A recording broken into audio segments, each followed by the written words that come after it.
আসসালামু আলাইকুম। আশা করি সবাই ভালো আছেন। ১৯১৮ সাল ইউএসএস সাইক্লোপস জাহাজ ইউএস নেভির সেই সময়ের অন্যতম দ্রুত এবং বড় জাহাজ ইউএসএস সাইক্লোপস জাহাজ।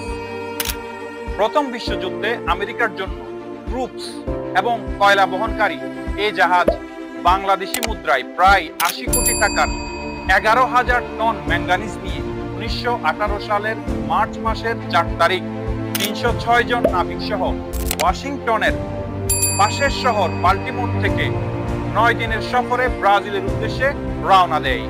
সুন্দর আবহাওয়ায় ক্যাপ্টেন বার্তা পাঠায়, ওয়েদার ফেয়ার, অল ওয়েল। কিন্তু এই মেসেজটি জাহাজ থেকে শেষ মেসেজ ছিল।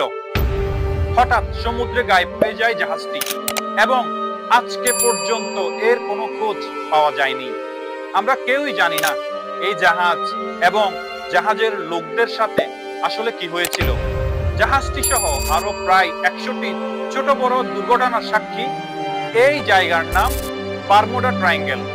এই এপিসোডে আপনাদের সাথে নিয়ে প্রায় ৫ লক্ষ বর্গ মাইল জায়গায় বিস্তৃত এই বারমুডা ট্রায়াঙ্গেলের রহস্য উদ্ঘাটন করার চেষ্টা করব।